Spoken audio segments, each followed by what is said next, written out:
Are you an irritable bastard at the end of a long day of work, or maybe even at the end of a long week? Well, if so, you're in the right place. And we're going to talk about it.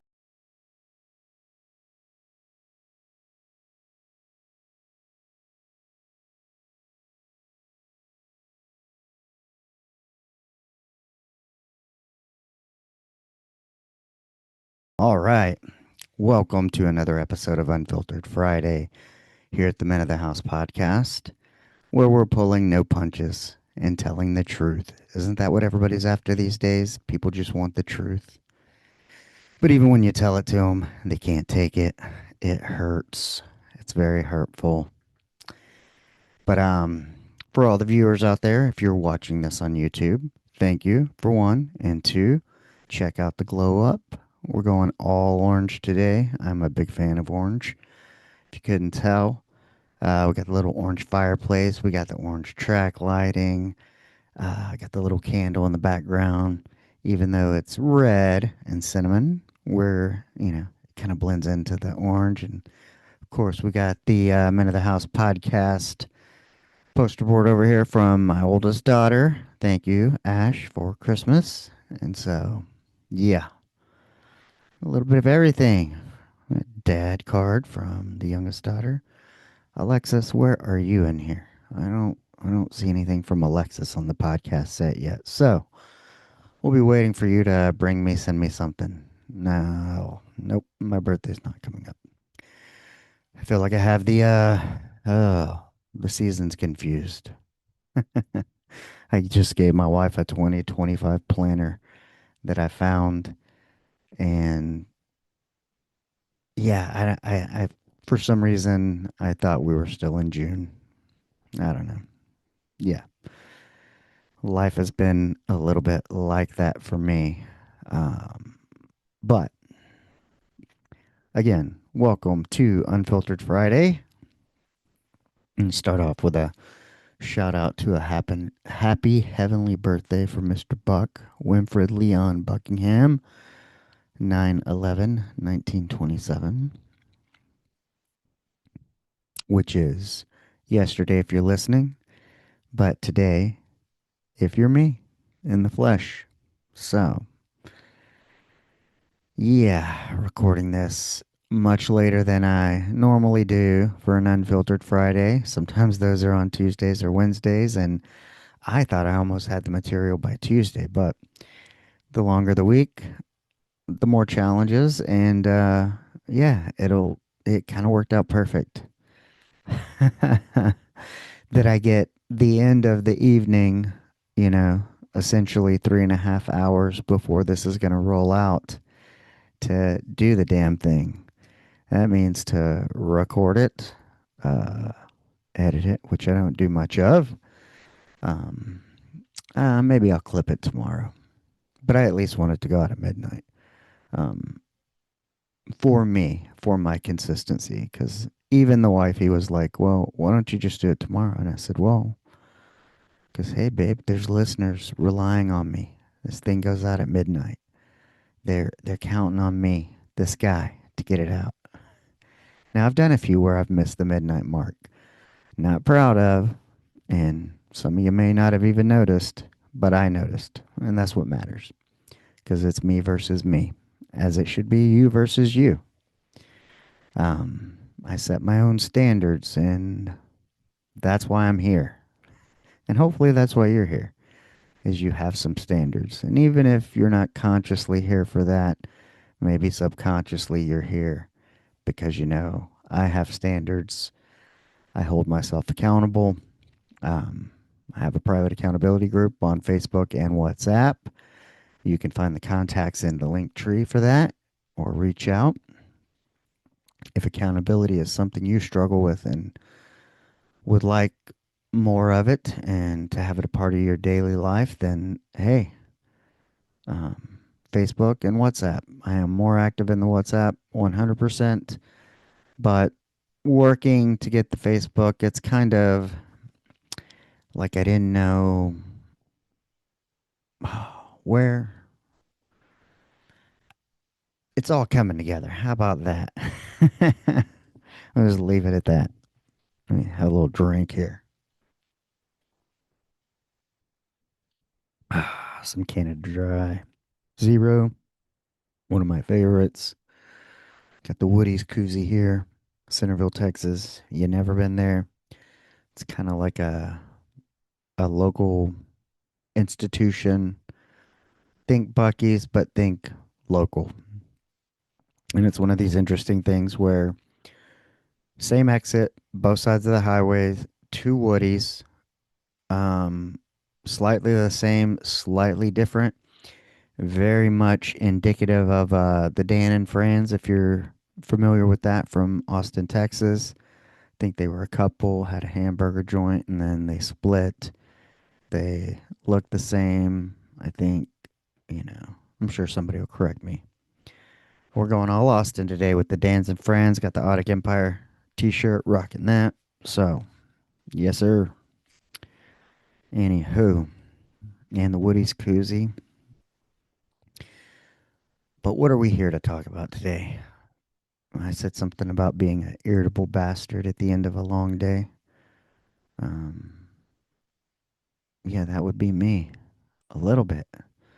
Not as much as usual. I'm doing much better, making progress. Um, but yeah, let's talk about it. Huh. How I arove um, to these conclusions. So, if you haven't been listening, if you're new to Unfiltered Friday, new to the podcast, welcome. Um, Unfiltered Fridays, they stay up till Monday, then they go behind the paywall. And that is where all the solo episodes live, the Caregiving Chronicles, me taking care of Buck, all that stuff. They were up for almost 2 years. So if you didn't get them then you just didn't see a good thing when it was rolling by. You got on the train a little late. Now you got to pay. The ticket is no longer free. Hmm. Must mean there's something valuable in there. Yeah. So it'll stay up till Monday. Like I said, if it's your first time. But the last one I left up 2 weeks. I did not do an Unfiltered Friday last Friday because yours truly has been going through it, been in the shit. And that's why we're going to talk about it. But I left that one up because I thought it was a super important episode. I felt like it was the discovery of what something I've been trying to figure out my whole life. I have been a angry mofo for a long time. And I wouldn't say like I'm this outwardly angry person of like, fuck this, fuck that, fuck everyone kind of a person. Um, mine not necessarily passive either.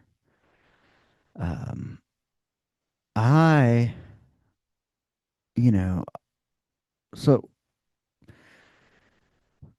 what I've come to realize, um, I have anxiety. I never knew I had anxiety. I thought I got anxious at times, but I didn't know I had this other anxiety, I guess, that people talk of. Um,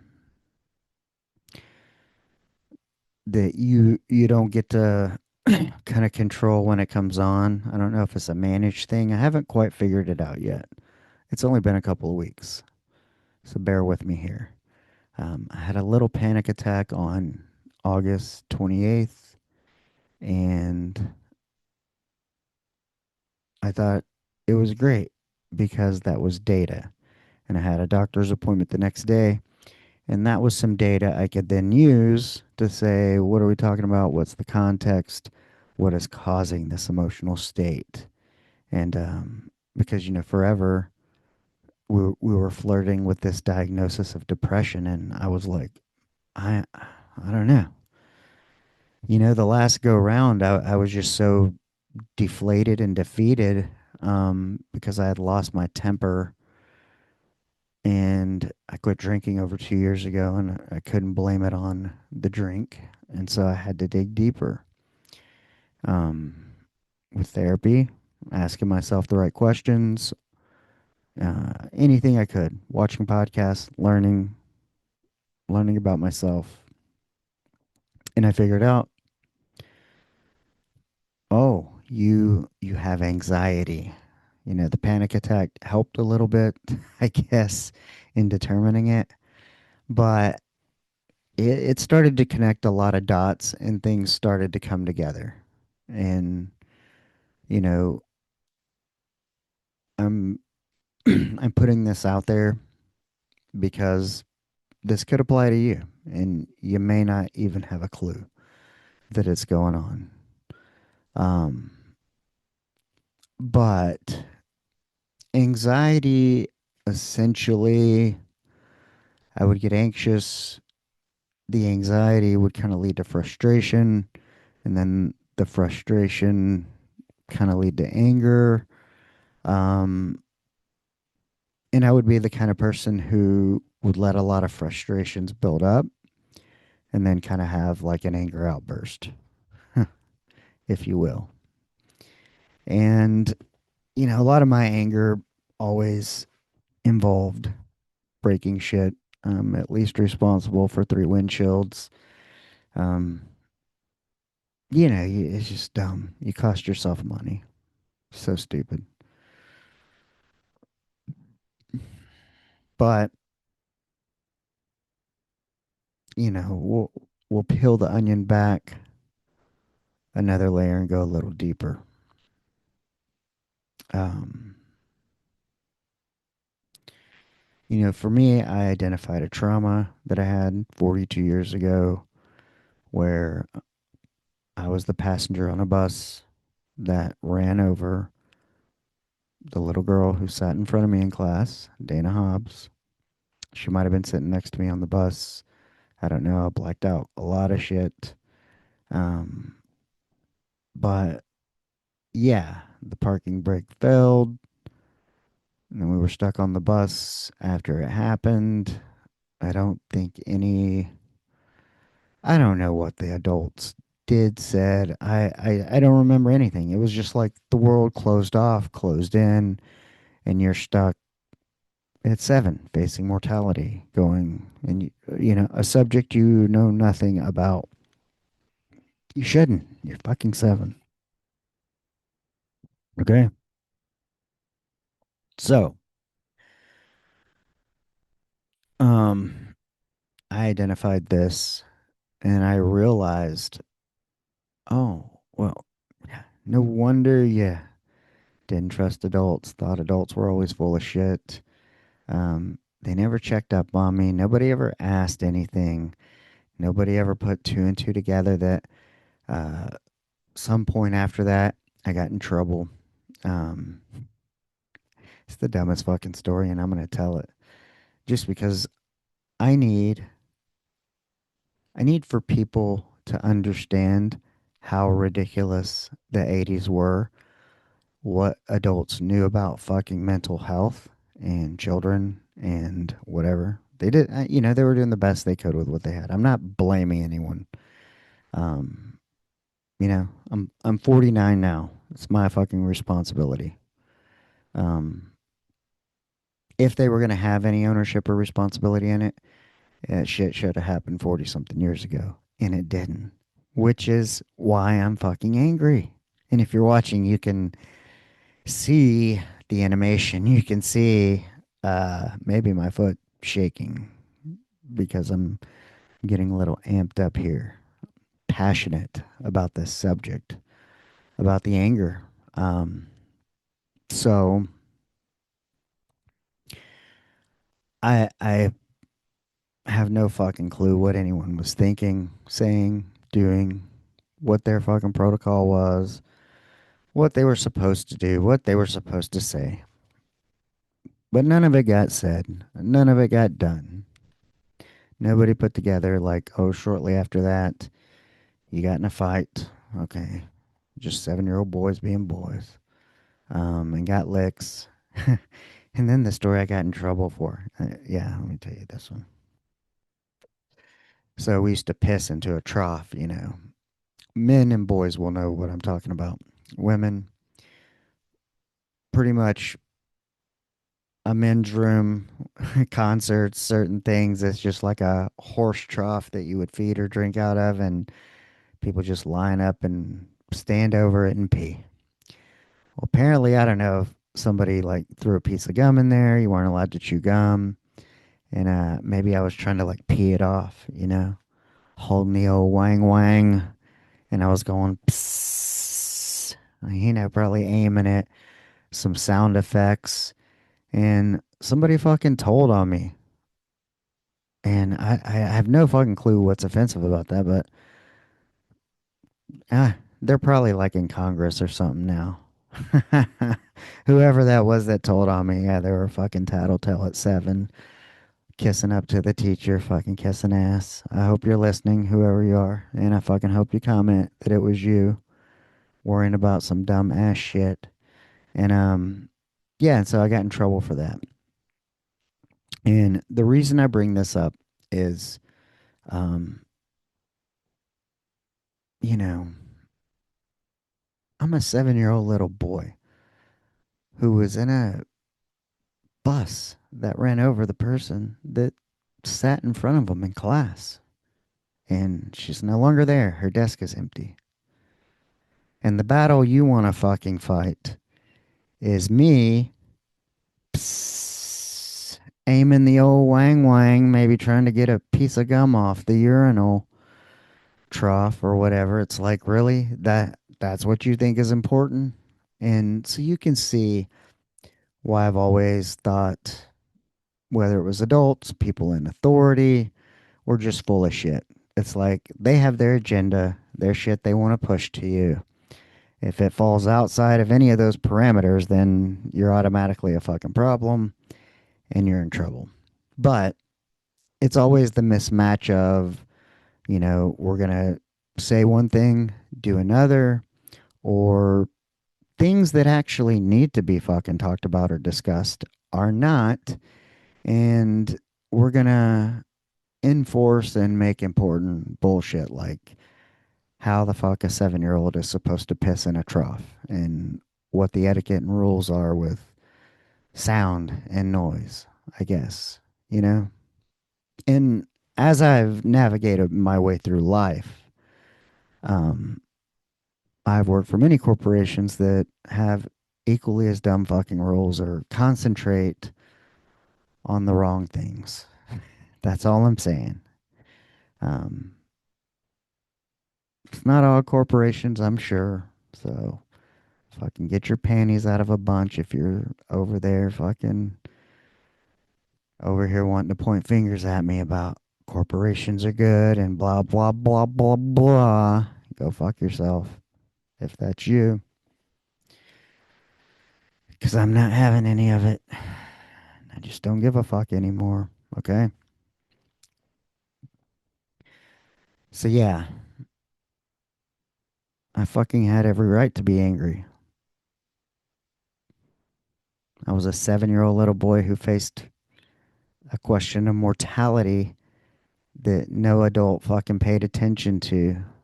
And since then, had lived a life, you know what, trying to sidestep death, maybe instead of fully living in a state of fucking fight or flight, like anxiety.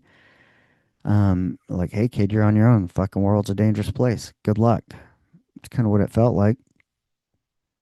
And the following years, I started Little League football, started martial arts, which was a way for me to get a lot of my aggression out. And so I think it was, so it didn't really come up or come out.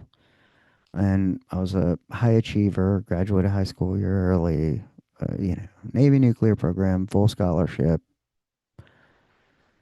ROTC, all the bullshit. So yeah, you're an overachiever. Well, you know, how about this to parents?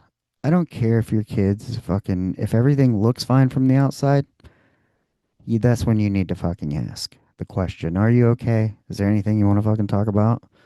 How are things? Because people just assumed I was fine because everything looked perfect from the outside. And things have probably looked away from the outside for a long fucking time. But I feel like it's only been, I've been stepping into truth slowly, but 100% the last month, 3 weeks is like the most truth. Um, yeah. So understanding I was there and, one day I was crying and I was like, yes, motherfucker, you're angry. That's why you're angry. You have like, thinking of myself as that 7-year-old little boy because it's like, yes, be fucking angry, but you're 49 now. You've made it through everything. So fucking cool your tits. Fucking chill out on the anger, okay? They weren't there for you then, and I could get pissed and be like, oh, and I got to do it all by myself, and I've had to do it all by myself. No, you, you cultivate a group of people around you. You put yourself around people that have good habits, that are, surround yourself with people that are good for you, is all I'm saying. They will help you. They like to help. They want to. You don't have to do it alone.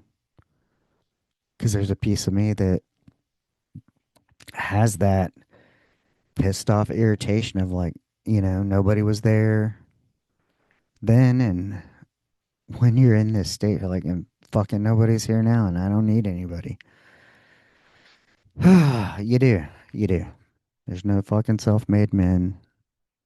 Whether you find yourself in teams, through work, you find your people, you find your tribe, you find the people you can learn to trust and bounce ideas off of and talk to when things are shitty if you don't have your own family.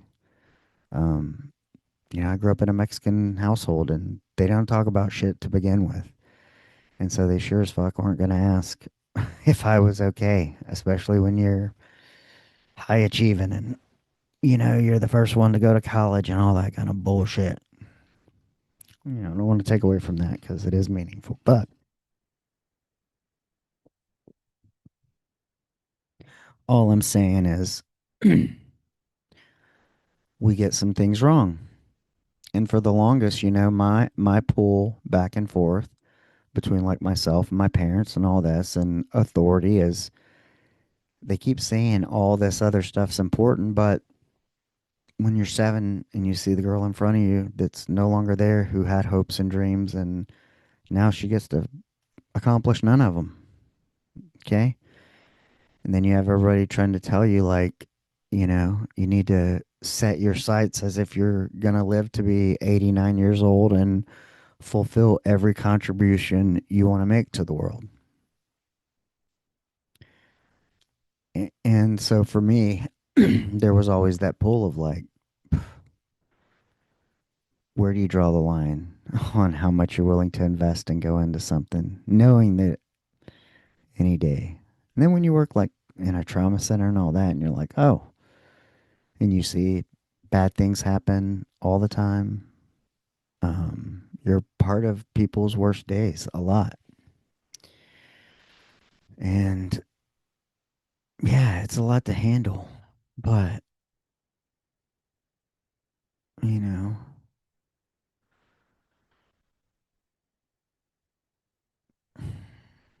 I mean, I feel like since recognizing, yes, you have a right to be angry about it, but you don't have a right to continue allowing the anger to come out in ways that isn't healthy to you, anyone around you, your family. It's no longer okay to act out that anger. Um, I don't want to. I had a super challenging day. I've had a super challenging couple of days. And I think normally I would have allowed the anger to get the best of me. Perhaps. It would have impacted me differently. Now, while it was super challenging and I feel a little anxious just talking about it, I did make it through. And yeah, but it's kind of one of these things of now that I know what it is, I've named it. Now it's like a question of, because I still find myself getting angry now that I know I have this anxiety and that, um,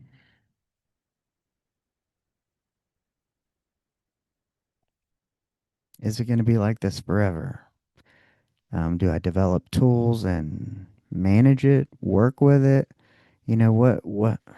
I don't know enough about it. It's only been 12, maybe 14 or 15 days that I've discovered this and had a panic attack and started medication and um guess it's maybe working a little because the challenging days didn't kill me like I thought they would.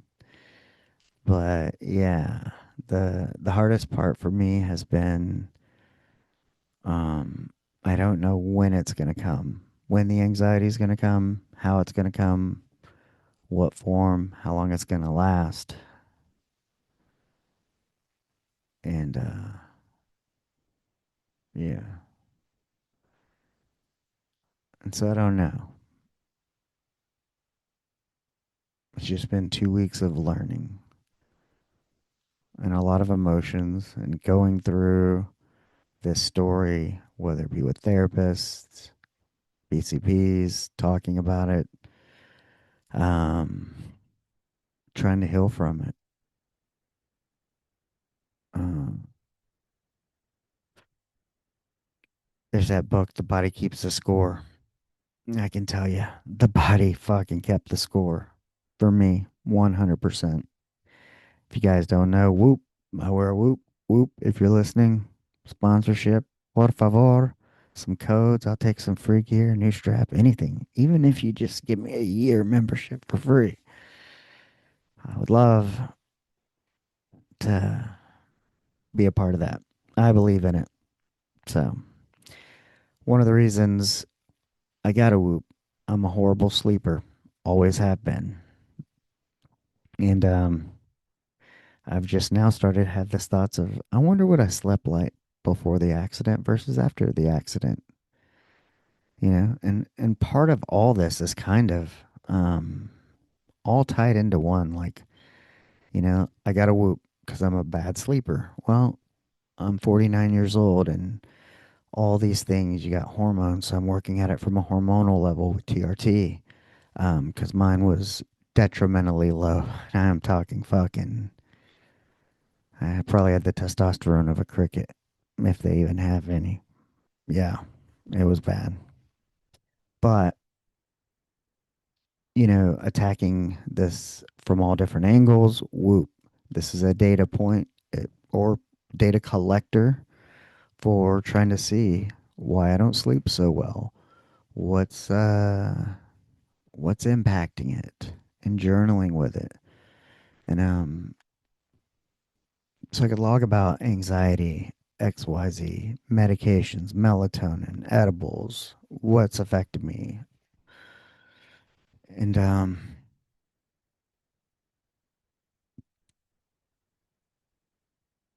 you look at it and then I go back a couple of weeks and you understand that you have anxiety. And so now taking some anxiety medication to try to relieve the anxiety before bedtime instead of taking a sleeping medication that essentially knocks you out. There's a difference in the quality of sleep, but like let's say with the body keeping the score, when I first learned of having this anxiety and tracing it back to the accident when I was 7, um, I can remember one day all I did was I woke up, I had a therapy session, and then I attended book club, which is can sometimes be it's highly thought provoking and can be emotional and triggering. But I love it either way because looking at the real deal, the real shit, what life is made of. This, what we're talking about here, real stuff. Not this ain't a fucking highlight moment from Instagram. Me telling you I have anxiety that I can't control. It's fucking annoying. Okay, I can't. I have a master's degree. I can't fucking work a problem and it just fucking goes away. There's no. That's the problem with it. It's not predictable. And then you have to go, oh, but let's go back to Whoop. I attended therapy, book club. Book club's over, open up Whoop, and it's like you've reached maximum strain for the day or you're nearing maximum strain. You're like, holy fuck, man. Like, yeah, I had a rough week. But yeah, that when I started tracing all this back and having the panic attacks and a lot of crying, anger. Yes, the body keeps the score. If all you did was fucking wake up and talk or listen for a couple of hours, maybe 3 hours, and you've reached maximum strain, something's going on, right? But I've also been attempting to take the medication as directed. I don't like taking medication. I worked hard to go to as few medications as possible. And then, well, however, I had 3 green recovery days in a row, which I have not had in at least 6 months. The most I've ever had was 2. So 3 green recovery days, which means hopefully, even if I'm not feeling 1,000% better in the mental aspect of the game, like anything, something, nothing is going, then physiologically, whether it be the medication, the crying, processing this trauma out, if the body's showing green, then hey, it's healing, right? And I had the longest sleep I'd had in 30 days last night. Good 9 hours, which hopefully won't impact tonight because that always bums me out whenever I get like a real good rest and then you suffer for 2 or 3 days and then you're back on the like 3 to 5 hours a night and then your body gets fed up enough and gives you a 9 or 10 hour. I mean, it's no way to live. I'm trying to equalize here. Uh, but it's been tough. Yeah, I'm only a couple of weeks in. And for all the viewers and listeners, I'll turn this way. No more man bun. No more little floppy man bun coming out of the back of the headphones. Growing the man bun was a trauma response. A bad one. uh, Yeah. Yeah. So I figured upon discovering that I've been living out of fear in fight or flight, the man bun was a trauma response. It's time to cut some weight, get that thing off. So, yeah, it's about we figure this out. Now we figure out how to live with it, manage it, cure it, make it go away, string together better days. Um, but I know how I don't want to deal with it, which is with anger. And let me tell you, I had plenty of opportunities to be angry the past couple of days, and it didn't happen. So, yay for progress, which I'll take. And I'm stoked about that.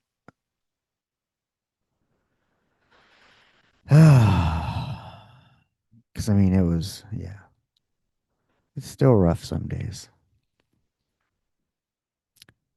Um, and this is what I think it is for now. It, I mean, the panic attack kind of sealed the deal a little bit, but I don't know. You meet people who have anxiety, I guess, all the time, but um, I don't know that I've met the people or I've heard like talk about some like I'm getting fidgety here. Ugh. Um, it's kind of like you don't get to control it or when it comes up. Although I find talking about it does a little bit, which is leading me over here to some stress eating of chewy Tic Tacs, which are my favorite. Maybe this part will get clipped and ASMR'd.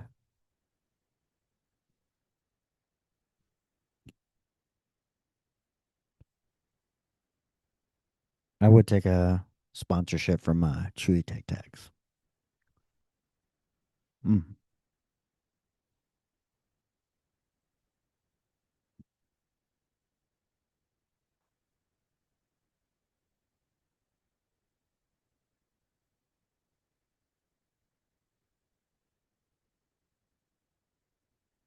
Should I edit that out? Yeah. No. It's only going to be a couple hours till this thing fucking drops. Anywho, so we're not editing. But yes, I did have plenty of opportunities to get irritated and allow the anxiety to take over, and it didn't. um, I did have a few panic moments where a little, I call the little 7-year-old boy in my head was kicking and screaming like, mother effer, like, come on, man. Or whether it's like, hurry up, or you shouldn't have agreed to this or that. And you're like, oh, and you're like, no, it's fine. It's not the end of the world. It's almost like I have to talk myself through it through truth of like, this is just this. This is just that, you know. And I think this all came about because, was I noticing, you know, my emotional state? And then was it thought patterns that were causing it? What is it? I don't know necessarily that it's thought patterns. I initially thought perhaps that it was, and it still could be. Um, but when it comes, I don't necessarily feel that I'm thinking of anything. It's I almost like I'll give a real good example. My mother, huge fan of the NFL, the Dallas Cowboys to be specific, and yeah, Was that silence? I didn't hear any clapping or hoorahing in the background for the Cowboys. Come on, man. um, yeah, we were discussing. Did we want to get the NFL Sunday ticket for her on YouTube, which we had discussed before, my wife and I, coming up for her birthday, and for whatever reason, at this hour, like before bed, it was probably right about now. I can feel it, like the panic. Like I kind of get that same feeling talking about it, like tightness here. If you're watching, um, chest feels a little meh.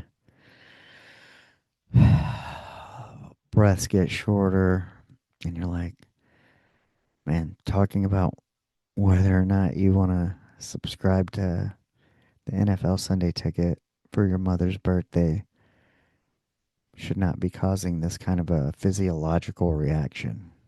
And that's the truth. So it's like, well, what about that is overwhelming? Well, nothing really, but there's something in there that's, whether it's unhealed, something about it still makes me feel a certain way. Therefore, that's why I say, like, I don't get to pick what it is. Like, when it happens, it's something that's overwhelmingly or seemingly normal. And maybe we're talking about it or it's happening, and all of a sudden, everything gets narrow. I get the feelings that I was just describing.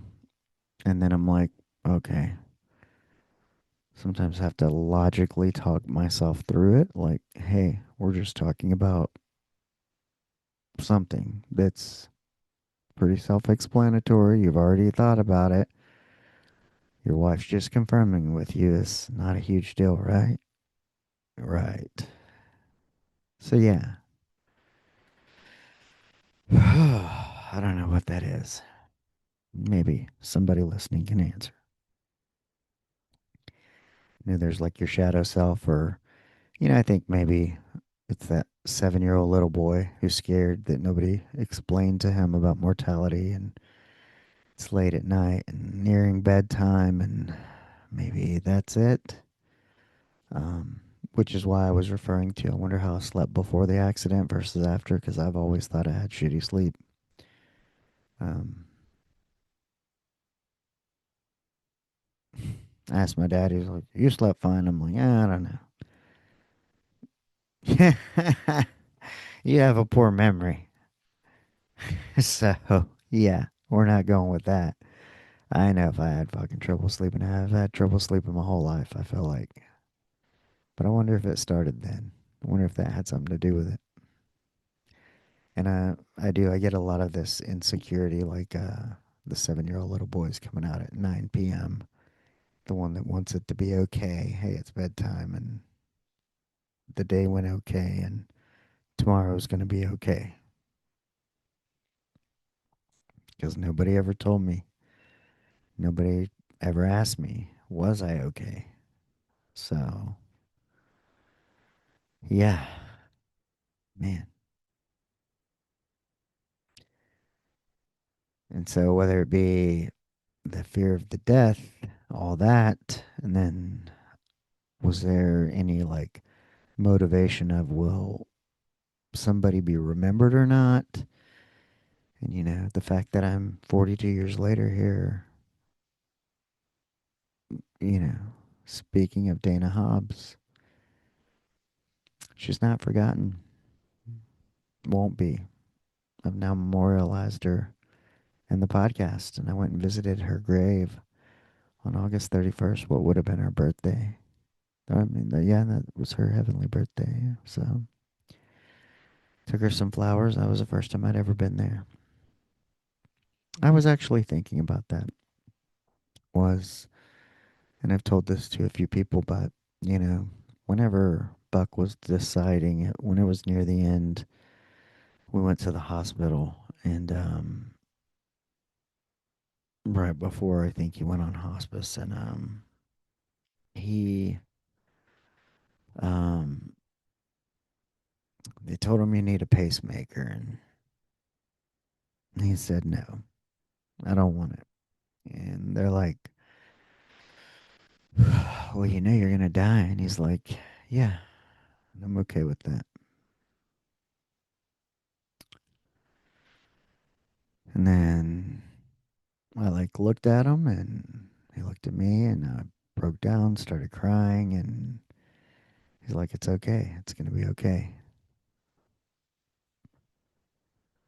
And I feel like, because for me, when Buck, what he asked for was, hey, I'm either going to be with you, when I prayed about taking that role was either we're walking to health and back to independence or we're walking to the end of the road, to the train station, as they would say in Yellowstone.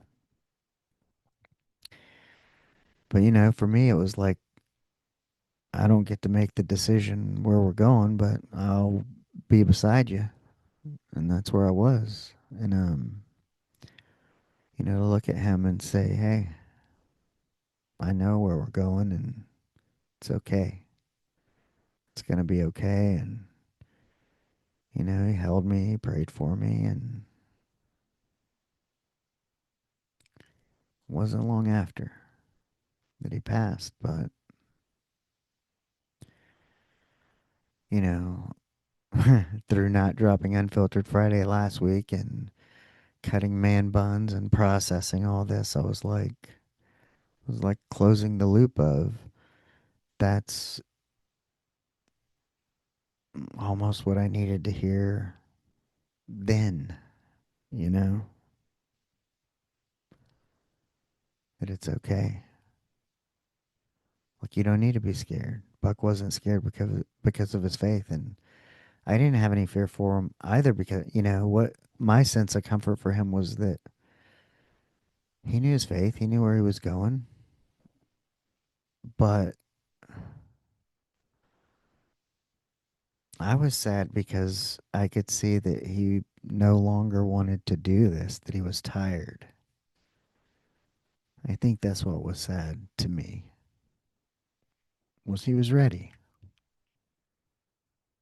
that he no longer wanted to be here. Mm. And while it was difficult caring for him 24/7, he relied on me for everything. But, to see somebody,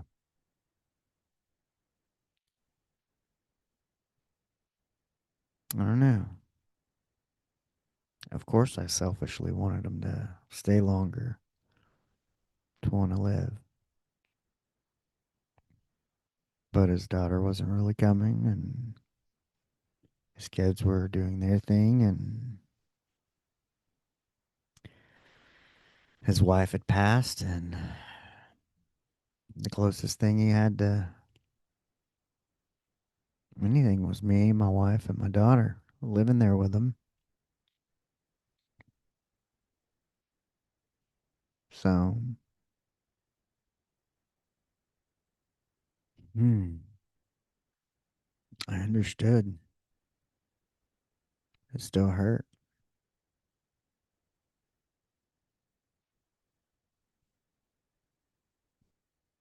So, yeah,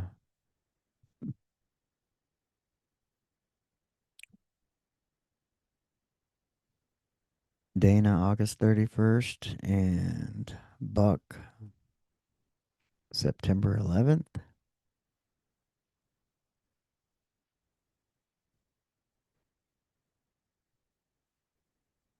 It's been an active 2 weeks for me. But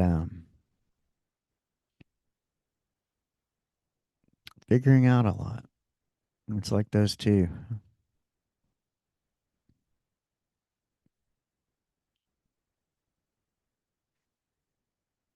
It was like, I guess, it was my first experience with death and the last experience I had with death. Man, yeah. But, it was like I was saying between 0 and 25, I had a way too many touch points with it.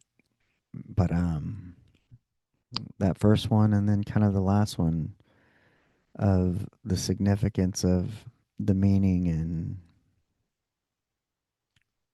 what was the answer in there? Faith. Hmm. What did I learn? What rings true? Well, faith. Um,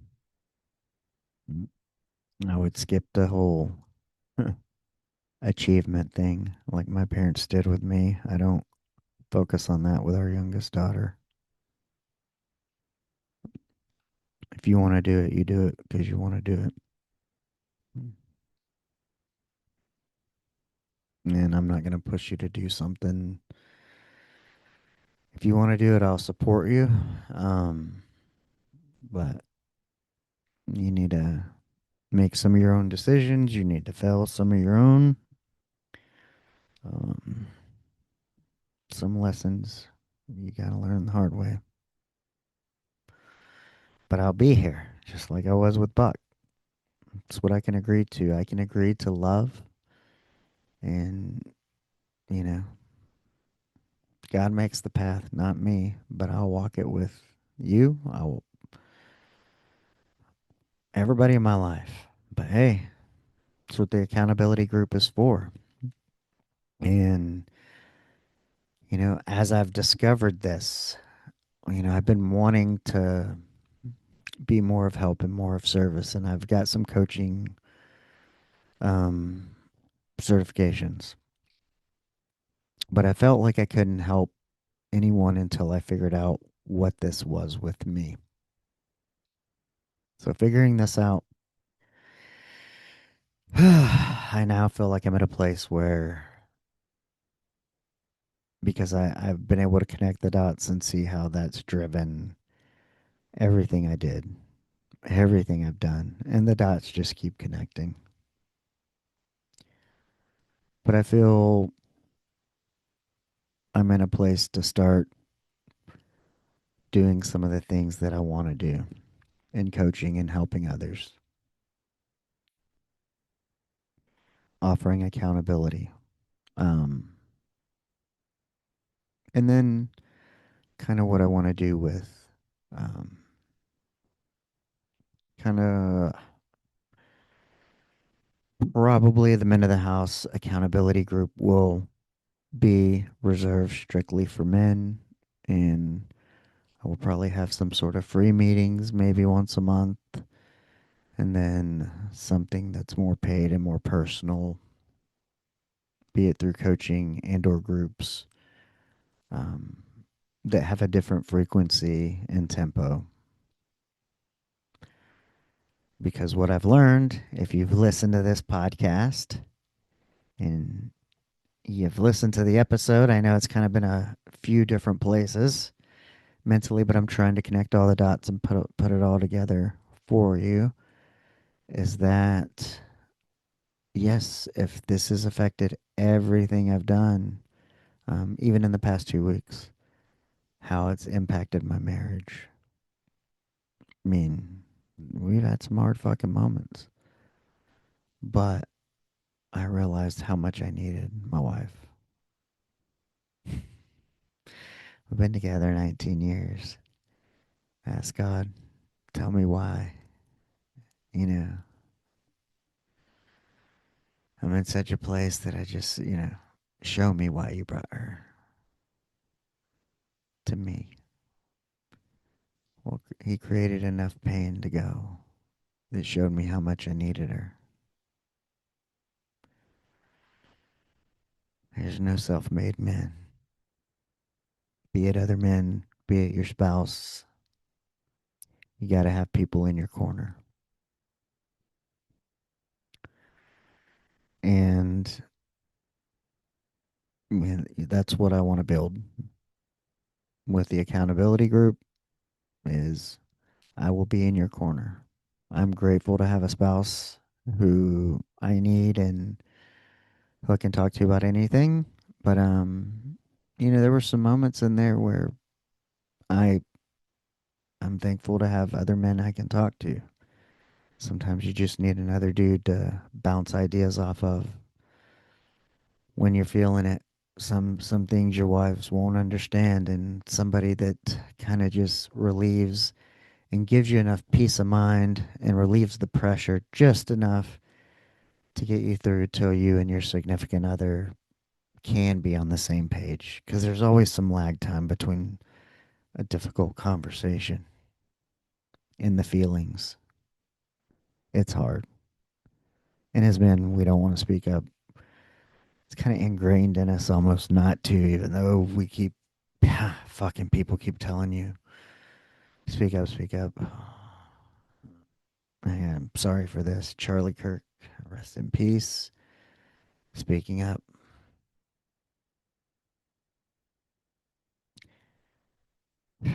We're told to speak up. You speak up, and look what fucking happens. The wild thing is I really had no clue who he was. I knew something bad had happened to someone of significance. However, my wife was like, "Did you hear about Charlie Kirk?" And I'm like, "Who's that?" And she told me, and I was like, "I didn't even know she fought." And she's like, "No, but I kind of know who he is because he's out doing this and that."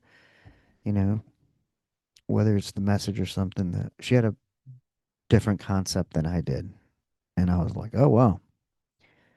Um, it's kind of fun when you figure out things like that about your significant other. Maybe they were into something that you had no idea. It's like, oh, another little party, but we've been together a long time, and now that our youngest is 11, and times are different, and working to reconnect actively, and it's a whole thing. It's a good thing, though. I highly recommend it. It's better than the alternative. Yeah, but that's why I want to create something. Actually, I've already created it or laid the foundation. It was just a little rocky. So now it's time to set it in stone and, you know, make the adjustments. Luckily, there was not enough foundation there that it mattered. Other than, there's a few females into the group, but we're going to make it strictly for men. And, yeah, I mean, women have their own groups, and it's nothing against women. I'll still interview women on the show. I love their viewpoint. I love women. I'm married to one. I have three daughters. So, yeah. Put that in your pipe and smoke it. Um, but yeah, group wise, I want it to be for men. And as an only child, as that 7-year old little boy that nobody ever fucking asked, "Are you okay?" I got a group. I'm in there every day. People chime in as they want. You can participate as much and as little. I'm going to show up and try to be the example I can be. But if you're not okay, you can hit me up. I understand what it's like to not be okay. And I finally feel like I'm slowly coming to terms with it, getting a slight grip as I was out able to assist others in caregiving occupationally, which I haven't done in a while because, I mean, there was Buck and then there was a little other, but, yeah, we deal with a lot of people that these are the things that happen. We nurse them to certain points and they get better or they don't. But we're dealing with human life here. one life to another, one human to another. Um, just being able to ride around with the person I'm helping, talking, listening to a podcast, listening to music. He's very much into music, and I'm grateful that I have the time and availability. And you know, he needs somebody, and it works out. God always works it out. He's been working it out all along. Well, I've been out there trying to jeff it up with anger issues. All because I was frustrated because I didn't, yeah, I just felt misunderstood. I felt like nobody asked me, nobody could understand. I couldn't articulate what I was feeling. And probably by the time I could, I had such a distrust that I was like, I ain't gonna fucking bother telling y'all anyway. Y'all don't know what's going on. It was the 80s. It was Miami Vice and cocaine.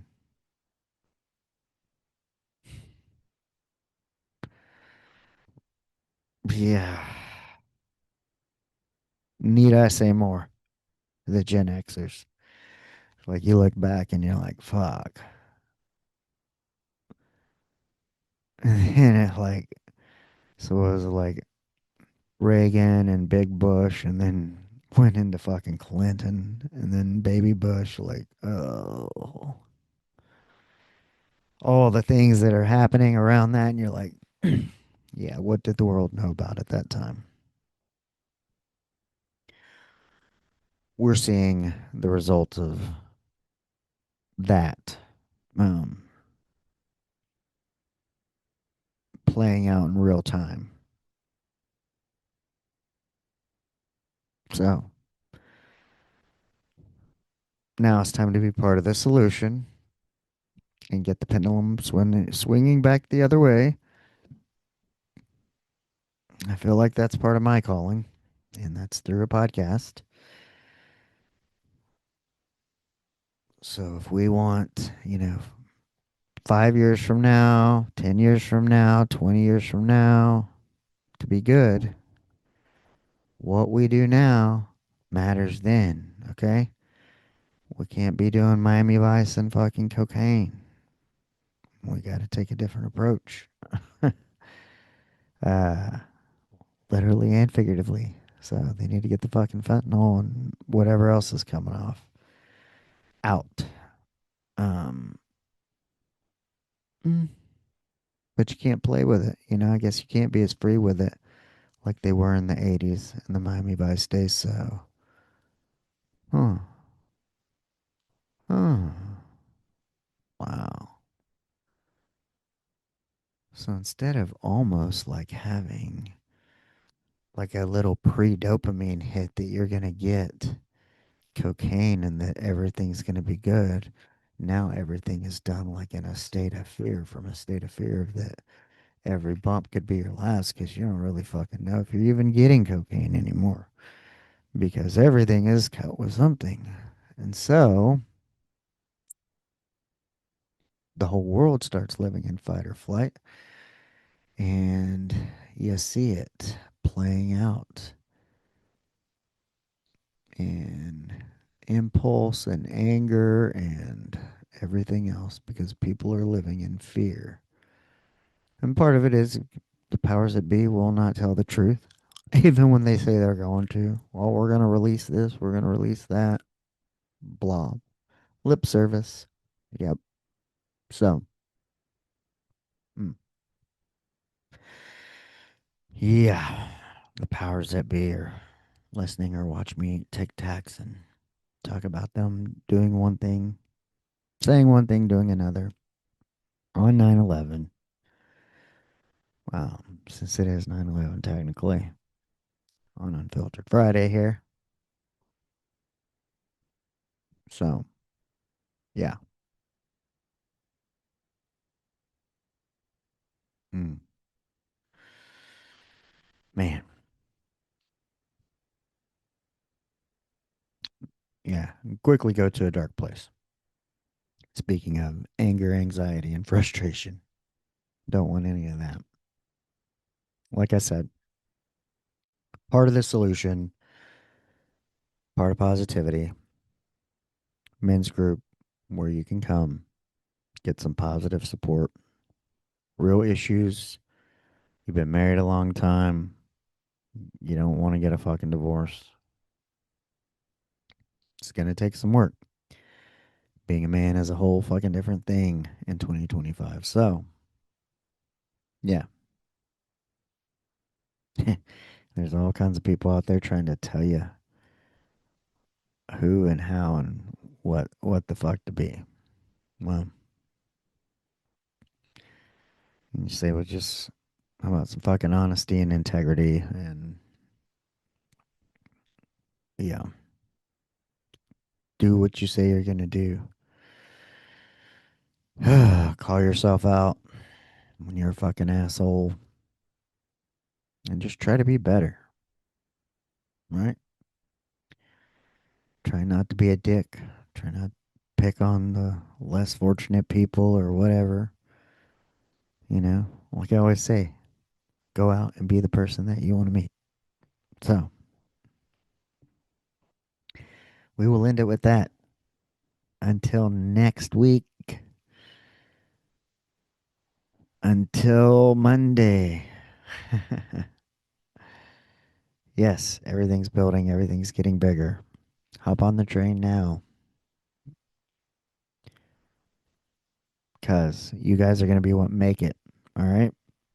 You want to get first in line, get to the head of the pack, get in now. Get in now. Why I'm building it. Be a part of building something great and something positive, okay? All right. Till next time, go out and be the person that you would want to meet.